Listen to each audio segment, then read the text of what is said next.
Bank of Bhagyalakshmi. ಇದು ಅಭಿಷೇಕ್ ಎಂಬುವರು ನಿರ್ದೇಶನ ಮಾಡಿ ದೀಕ್ಷಿತ್ ಶೆಟ್ಟಿ, ಬೃಂದಾ ಆಚಾರ್ಯ ಇನ್ನು ಮುಂತಾದವರು ಲೀಡಾಗಿ ಕಾಣಿಸ್ಕೊಂಡಿರುವಂತಹ ಸಿನಿಮಾದ ಟ್ರೈಲರು ಸಖತ್ ಯುನೀಕ್ ಆಗಿ ಮೂಡ್ಬಂದಿತ್ತು ಅಂಡ್ ಇದು ಬ್ಯಾಂಕ್ ಕಳ್ತನದ ಮೇಲೆ ಬೇಸ್ ಆಗಿರುತ್ತೆ ಅನ್ನೋ ಸೂಚನೆಯನ್ನ ಕೂಡ ಕೊಟ್ಟಿತ್ತು. ಅಷ್ಟೇ ಅಲ್ಲದೆ ದೀಕ್ಷಿತ್ ಅವರ ಸ್ಕ್ರಿಪ್ಟ್ ಚಾಯ್ಸಸ್ ಈ ಸಿನಿಮಾದ ಮೇಲೆ ನಿರೀಕ್ಷೆಗಳನ್ನ ಹೆಚ್ಚು ಮಾಡಿತ್ತು.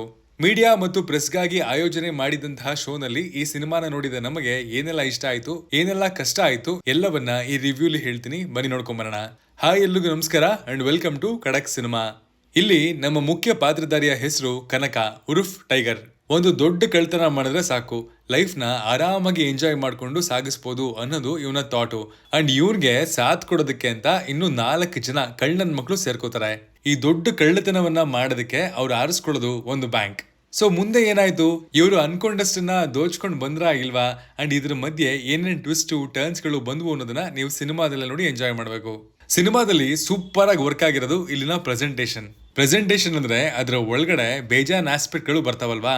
ಸೊ ಒಂದೊಂದಾಗಿ ನೋಡೋದಾದ್ರೆ ಇಲ್ಲಿನ ವಿಜುವಲ್ಸ್ ಅಂಡ್ ಸಿನಿಮಾಟೋಗ್ರಫಿ, ಇಲ್ಲಿ ಬರೋ ಫ್ರೇಮ್ಸ್ ಎಲ್ಲ ಸೂಪರ್ ಡೀಟೇಲ್ಡ್ ಆಗಿತ್ತು. ಪ್ರತಿ ಹಂತದಲ್ಲೂ ಯುನೀಕ್ ಶಾಟ್ ಗಳು ನೋಡೋದಕ್ಕೆ ಸಿಗ್ತವೆ. ಫ್ರೇಮ್ಸ್ ಆಗ್ಲಿ, ಅಲ್ಲಿನ ಲೈಟಿಂಗ್ಸ್ ಆಗ್ಲಿ, ಇವೆಲ್ಲದ್ರಲ್ಲೂ ಸಿನಿಮಾ ತಂಡ ಸಖತ್ ಎಫರ್ಟ್ಸ್ ಹಾಕಿದೆ ಅಂಡ್ ಅವು ಸಿನಿಮಾದ ವಿಜುವಲ್ ಅಪಿಯರೆನ್ಸ್ ಅನ್ನ ಹೆಚ್ಚಿಗೆ ಮಾಡಿದೆ. ಇನ್ನು ಇಲ್ಲಿನ ಎಡಿಟಿಂಗ್ ಪ್ಯಾಟರ್ನ್ ನನಗೆ ಸಿಕ್ಕಾಪಟ್ಟೆ ಇಂಪ್ರೆಸ್ ಮಾಡ್ತು. ಈ ಎಡಿಟಿಂಗ್ ಇಂದ ಸ್ಕ್ರೀನ್ ಪ್ಲೇಗೆ ಆಗಿರುವಂತಹ ಪರಿಣಾಮವನ್ನ ಸೈಡ್ಗಿಟ್ರೆ ಒಂದು ಯುನೀಕ್ ಅಪ್ರೋಚ್ ಇಲ್ಲಿ ನೋಡೋದಕ್ಕೆ ಸಿಕ್ತು. ಇಲ್ಲಿ ನರೇಶನ್ ಅಂತ ನಡೆಯೋದು ಡೈಲಾಗ್ಸ್ ಗಿಂತ ಹೆಚ್ಚಾಗಿ ಇವರ ಎಡಿಟಿಂಗ್ ಪ್ಯಾಟರ್ನ್ ಇಂದಾನೆ. ಸೊ ಅಲ್ಲಿನ ವರ್ಲ್ಡ್ ಗೆ ನಮ್ಮನ್ನ ಇದು ಈಸಿಲಿ ಹೇಳ್ಕೊಂಡು ಹೋಗುತ್ತೆ ಅಂತ ಹೇಳ್ತೀನಿ. ಇಲ್ಲಿನ ಪರ್ಫಾರ್ಮೆನ್ಸಸ್ ಬಗ್ಗೆ ಮಾತಾಡೋದಾದ್ರೆ ದೀಕ್ಷಿತ್ ಅವರಿಗೆ ಕ್ರೆಡಿಟ್ ಹೋಗ್ಲೇಬೇಕು. ದಿ ಗರ್ಲ್ ಫ್ರೆಂಡ್, ಬ್ಲಿಂಕ್ ಈ ಸಿನಿಮಾಗಳಲ್ಲಿ ಅವರು ಸಿಕ್ಕಾಪಟ್ಟೆ ಇಂಟೆನ್ಸ್ ಪಾತ್ರಗಳನ್ನ ಮಾಡಿದ್ರು. ಬಟ್ ಈ ರೋಲು ಅವರ ಕಾಮಿಡಿ ಟೈಮಿಂಗ್ ಮೇಲೆ, ಸ್ವ್ಯಾಗ್ ಮೇಲೆ ಡಿಪೆಂಡ್ ಆಗಿತ್ತು. ಬಟ್ ಅದನ್ನ ದೀಕ್ಷಿತ್ ಅವರು ಚೆನ್ನಾಗಿ ಪೋರ್ಟ್ರೇ ಮಾಡಿದ್ದಾರೆ. ಸಿನಿಮಾ ಎಲ್ಲೆಲ್ಲಿ ಡಲ್ ಆಗೋದಕ್ಕೆ ಸ್ಟಾರ್ಟ್ ಆಯ್ತೋ ಅಲ್ಲೆಲ್ಲ ಸಿನಿಮಾನ ವಾಚಬಲ್ ಮಾಡಿಸಿದ್ದು ಕೂಡ ದೀಕ್ಷಿತ್ ಅವರ ಆ ನಟನೆ ಅಂತ ಹೇಳ್ತೀನಿ. ಬೃಂದಾ ಆಚಾರ್ಯ ಅವರ ಪಾತ್ರವನ್ನ ಸ್ಟಿಚ್ ಮಾಡಿರುವಂತಹ ರೀತಿ ಕೂಡ ಚೆನ್ನಾಗಿತ್ತು ಅಂಡ್ ಬೃಂದಾ ಅವರು ಕೂಡ ಅದನ್ನ ಅಷ್ಟೇ ಚೆನ್ನಾಗಿ ಪುಲ್ ಆಫ್ ಮಾಡಿದ್ದಾರೆ. ಇನ್ನು ಉಳಿದ ಸಪೋರ್ಟಿಂಗ್ ಆರ್ಟಿಸ್ಟ್ ಗಳಾದಂತಹ ಗೋಪಾಲ್ ಕೃಷ್ಣ ದೇಶಪಾಂಡೆ, ಅಶ್ವಿನ್ ರಾವ್ ಪಲ್ಲಕ್ಕಿ ಹೀಗೆ ಎಲ್ಲರೂ ಕತೆ ಪಿಚ್ ನ ಅರ್ಥ ಮಾಡ್ಕೊಂಡಿದ್ದಾರೆ ಅಂಡ್ ಅಷ್ಟೇ ಚೆನ್ನಾಗಿ ಅದನ್ನ ಪರ್ಫಾರ್ಮ್ ಮಾಡಿದ್ದಾರೆ. ಇಲ್ಲಿನ ಮೊದಲಾರ್ಧ ಸ್ವಲ್ಪ ಪೇಷನ್ಸ್ ಅನ್ನ ಡಿಮ್ಯಾಂಡ್ ಮಾಡುತ್ತೆ ಅಂಡ್ ಆ ಪಾತ್ರಗಳನ್ನ ಎಸ್ಟಾಬ್ಲಿಷ್ ಮಾಡೋದಕ್ಕೆ, ಅವರ ಹಾವ ಭಾವಗಳಿಗೆ ಪರಿಚಯ ಮಾಡೋದಕ್ಕೆ ಸಿನಿಮಾ ಸ್ವಲ್ಪ ಟೈಮ್ ತಗೊಳುತ್ತೆ. ಅಂಡ್ ಒನ್ಸ್ ನಾವು ಪ್ರೀ ಇಂಟರ್ವಲ್ ಪಾಯಿಂಟ್ ಅನ್ನ ರೀಚ್ ಆದಾಗ ಸಿನಿಮಾ ಸೂಪರ್ ಇಂಟ್ರೆಸ್ಟಿಂಗ್ ಆಗುತ್ತೆ. ಮುಂದೇನು ಗುರುವೆ ಅನ್ನೋ ತವಕ ಕೂಡ ಹೆಚ್ಚಾಗುತ್ತೆ. ಇಲ್ಲಿನ ಸೆಕೆಂಡ್ ಹಾಫ್ ಈ ಸಿನಿಮಾದ USP ಅಂತ ನಾನು ಹೇಳ್ತೀನಿ.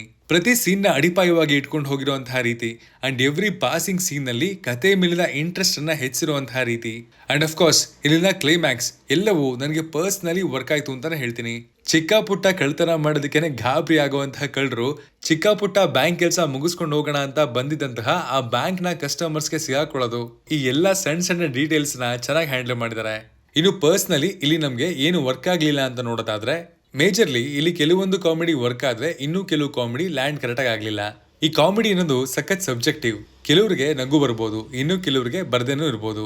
ಬಟ್ ನಮ್ಗೆ ಇವರು ಕಾಮಿಡಿಯ ವಿಚಾರಕ್ಕೆ ಬಂದ್ರೆ ಇನ್ನಷ್ಟು ಎಫರ್ಟ್ ಹಾಕ್ಬೇಕಿತ್ತು ಅಂತ ಅನಿಸ್ತು.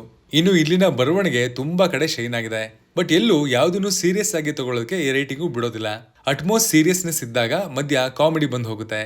ಇದರಿಂದ ಸಿನಿಮಾದ ಇಂಪ್ಯಾಕ್ಟ್ ಅನ್ನ ಸ್ವಲ್ಪ ಮಟ್ಟಿಗೆ ಶೇಕ್ ಮಾಡಿದ್ರು ಅಂತ ಅನಿಸ್ತು. ಒಂದು ಪಾಯಿಂಟ್ ಆದ್ಮೇಲೆ ಸಿನಿಮಾ ಓವರ್ ದ ಟಾಪ್ ಹೋಗುತ್ತೆ. ಲಾಜಿಕ್ ಆ ಕಡೆ ಈ ಕಡೆ ಆಗುತ್ತೆ. ಸಿನಿಮಾದ ಪಿಚ್ಚು ಟೋನು ನೋಡಿದ್ರೆ ಅವೆಲ್ಲ ಓಕೆ, ಬಟ್ ಅಲ್ಲಿ ಇನ್ನಷ್ಟು ಬೆಟರ್ ಸೀಕ್ವೆನ್ಸಸ್ ಗಳು ಬೀಳ್ಬೋದಿತ್ತು ಅನ್ನೋದು ನಮ್ಮ ಒಪಿನಿಯನ್. ಖಡಕ್ ಆಗಿ ಹೇಳೋದಾದ್ರೆ ಇದೊಂದು decent good watch cinema. Presentation ಅಲ್ಲಿ, ಪರ್ಫಾರ್ಮೆನ್ಸ್ ಅಲ್ಲಿ ಆ ಒಂದು ಇಂಟ್ರೆಸ್ಟ್ ಅನ್ನ ಹುಟ್ಟಾಕೋದ್ರಲ್ಲಿ ಸಿನಿಮಾ ಸಕ್ಸಸ್ಫುಲ್ ಆಗಿದೆ. ಆದ್ರೆ ಸೀರಿಯಸ್ನೆಸ್ ಮತ್ತು ಕಾಮಿಡಿನ ಬ್ಯಾಲೆನ್ಸ್ ಮಾಡೋದ್ರಲ್ಲಿ ಸ್ವಲ್ಪ ಆ ಕಡೆ ಈ ಕಡೆ ಆಗಿದೆ ಅಂತಾನೆ ಹೇಳ್ತೀನಿ. ಥಿಯೇಟರ್ ಗಳಲ್ಲಿ ತುಸು ಕಾಲ ಚಿಲ್ ಮಾಡ್ಕೊಂಡು ಆರಾಮಾಗಿ ಹೋಗಿ ಬರೋಣ ಅಂತ ಅನ್ಕೊಂಡಿದ್ರೆ ಇದೊಂದು ಗುಡ್ ಆಪ್ಷನ್. ಇದಾಗಿತ್ತು ಬ್ಯಾಂಕ್ ಆಫ್ ಭಾಗ್ಯಲಕ್ಷ್ಮಿ ಸಿನಿಮಾದ ರಿವ್ಯೂ. ನೀವು ಈ ಸಿನಿಮಾವನ್ನ ನೋಡಾದ್ಮೇಲೆ ನಿಮ್ಗೆ ಹೇಗೆ ಅನಿಸ್ತು ಅನ್ನೋದನ್ನ ಕಮೆಂಟ್ ಮಾಡಿ ತಿಳಿಸಿ. Signing off, Manu.